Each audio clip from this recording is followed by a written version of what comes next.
Good morning प्यारे साथियों, आज मैं आप लोगों के लिए लेकर आया हूं एस्पिरिन टेबलेट।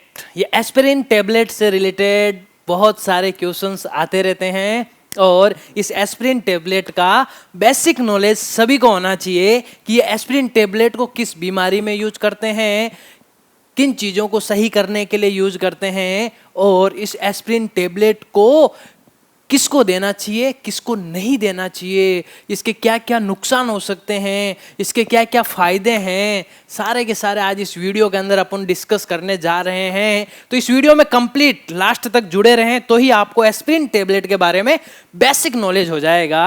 और इसी तरीके से और अदर्स मेडिसिन के बारे में जानना है तो इस चैनल को सब्सक्राइब करना ना भूले और इस नोटिफिकेशन को ओके कर लें।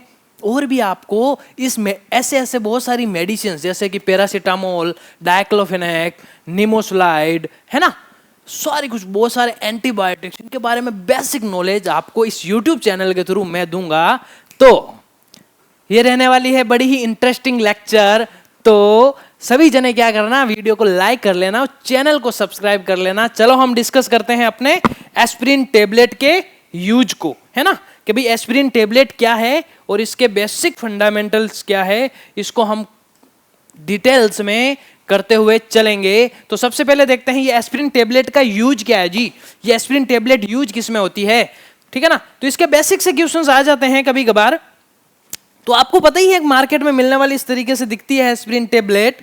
तो सबसे पहले हम देखते हैं, देखो एस्पिरिन सबसे पहले काम क्या करती है, अगर बॉडी के अंदर क्या हो रहा है, पेन हो रहा है, दर्द हो रही है बॉडी, उसका ट्रीटमेंट करने के लिए यूज होती है। और एस्पिरिन क्या करती है, रिड्यूसिंग क्या करती है, बॉडी के मतलब बॉडी में अगर फीवर आ गया है, बुखार आ गया है, उसको भी कम करने का काम किसका है, एस्पिरिन का है। तो बॉडी के अंदर रिड्यूस क्या करती है जी, फीवर को रिड्यूस करती है और उसके साथ साथ में क्या करती है, बॉडी के अंदर पेन हो रहा है, इन्फ्लामेशन हो रही है, उसमें इस टेबलेट का यूज किया जाता है। अब यूज तो हालांकि इन चीजों के लिए किया जाता है, लेकिन किस कंडीशन में किसको देनी चाहिए, जैसे देखिएगा सबसे पहले हम समझते हैं कि एस्पिरिन आपको क्या करना है, प्रेग्नेंट लेडी होती है उसको प्रेस्क्राइब नहीं करना है, क्योंकि एस्पिरिन का काम होता है ब्लड को पतला करना।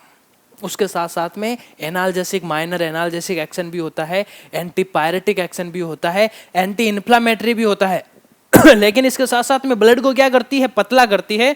अगर आपने प्रेग्नेंट लेडी को ये मेडिसिन दी तो उनमें बॉडी ब्लड लॉस होने का बहुत ज्यादा चांस बन जाता है, तो इसका ध्यान रखना है। सेकंड नंबर पे किसको नहीं देनी है, ये बच्चों में नहीं देनी है। बच्चों में क्या हो सकता है, रेज सिंड्रोम होने के चांस बहुत ज्यादा हो जाते हैं। कौन सा सिंड्रोम होने के, रेज सिंड्रोम। और इस रेज सिंड्रोम किसके द्वारा कोज होती है, आपसे ये अक्सर क्वेश्चन पूछा जाता है। ये रेज सिंड्रोम कोज होता है जी एस्पिरिन के द्वारा, समझ गए ना। तो ये बेसिक से फंडामेंटल आप लोगों को ध्यान रखते हुए चलना है। तो सभी जने समझ गए ना एस्पिरिन का यूज कहां पर है और किसको नहीं देनी है, इस चीज का बेसिक से फंडामेंटल ध्यान रखना। बच्चों में तो कभी नहीं देनी है, बच्चों को देनी नहीं है आप लोगों को, और उसके साथ में प्रेग्नेंट लेडी को नहीं देनी है। और एक जिसको हार्ट से रिलेटेड समस्याएं रहती है उसको भी थोड़ा सा अवॉइड करें, जहाँ पे ब्लड लॉस हो रहा है ना वहाँ पर आप इनको अवॉइड करें। और जिसके स्टमक में बहुत ज़्यादा अल्सर है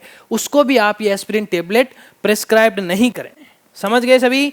अब देखते हैं अपन इसका पर्पज, आप लोगों को सभी को समझ में आ गया होगा। इसकी अब देखो डोज, सबसे इंपॉर्टेंट पॉइंट आ रहा है कि भाई इसकी कम से कम डोज कितनी रहनी चाहिए कि आप इतनी डोज से क्या हो, सेफ हो, है ना। तो आपको एक डोज का आइडिया रहना चाहिए। देखिएगा एस्पिरिन की मिनिमम डोज रहती है 325 mg से लेके 650 mg एवरी 4 to 6 आवर। आपको 4 से 6 घंटे में 6 आवर में according to disease conditions, according to doctor की गाइड से आप लोगों को क्या करना है, 325 mg टू 650 mg तक लेनी होती है। जब डॉक्टर आपको बोले कि इससे हाई डोज करनी है, इससे कम डोज करनी है, तो उसी के अकॉर्डिंग आप चलें, क्योंकि डॉक्टर को पता है ना उस समय भी पेशेंट की कंडीशन क्या है, तो उसको भी फॉलो करना बेहद ही जरूरी है। ये वीडियो आपके कॉमन नॉलेज के लिए है, तो सभी का कॉमन नॉलेज बढ़े, मेडिसिन के बारे में नॉलेज बढ़े, उसके लिए वीडियो बनाया गया है। क्योंकि अब हर पेशेंट अगर इस वीडियो को देख के फॉलो करेगा तो मुझे पता थोड़ी ना है कि इस पेशेंट को बीमारी कौन सी है, ये पेशेंट को बीमारी का लेवल कितना है। वो तो किसको पता चलेगा, जब डॉक्टर चेकअप करेगा, डायग्नोसिस करेगा, रिपोर्ट्स देखेगा तब पता चलेगा ना। तो डॉक्टर की भी बातों को फॉलो करना बेहद जरूरी है, ये चीज समझना आप सभी जने। तो 3 to 5 mg से लेके 650 mg ये बेसिक सी चीजें हैं जिनका आप लोगों को बेसिक से फंडामेंटल ध्यान रखते हुए चलना है। अब हम देखते हैं डोजेज, है ना। डोजेज क्या है, डोजेज क्या है इसको समझते हैं। तो डोजेज देखते हैं। बड़े वयस्कों के लिए आमतौर पर दर्द राहत के लिए 3 to 5 mg मिलीग्राम से 650 मिलीग्राम अनुमानित, है ना, कि भाई 3 to 5 मिलीग्राम से लेके आपको एवरेज पता चल गया ना 650 मिलीग्राम। अब इसके साइड इफेक्ट क्या हो सकते हैं। अब देखिएगा, अगर आपने लंबे समय तक, लंबी अवधि तक एस्पिरिन ली है तो आपके लंग्स डैमेज हो जाएंगे, गुर्दे डैमेज हो सकते हैं, इसके साथ में आपको चक्कर आ सकता है, उसके साथ में आपको उल्टी हो सकती है, पेट आपका गड़बड़ हो सकता है। ये इसके साइड इफेक्ट है ना। ये क्या है इसके, तो है साइड इफेक्ट है, ठीक है। क्या क्या हो सकता है, पेट में उल्टी, हार्ट बर्न, नींद आना, चक्कर जैसे पार्श्व प्रभाव हो सकते हैं, और लंबी अवधि या उच्च मात्रा का उपयोग गंभीर पार्श्व प्रभाव जैसे कि पेट में खून और बहने गुर्दे की समस्याओं से जुड़ सकता है। तो बेसिक से फंडामेंटल है जिनको आप लोगों को ध्यान रखना है। ओके गाइज, आगे चलते हैं हम। वार्निंग्स क्या क्या है, आप लोगों को ध्यान क्या क्या रखना है। अब देखिएगा, एक ये रिस्क मैंने आप लोगों को बताया है, रेज सिंड्रोम, वायरल इन्फेक्शंस, है ना। तो it should be avoided in children and teenagers with in the viral infections due to risk of Reye's syndrome. कोई भी वायरल इन्फेक्शन है उसमें अगर आपने एस्पिरिन को बच्चों में प्रिस्क्राइब कर दी तो वो रेज सिंड्रोम के शिकार हो सकते हैं।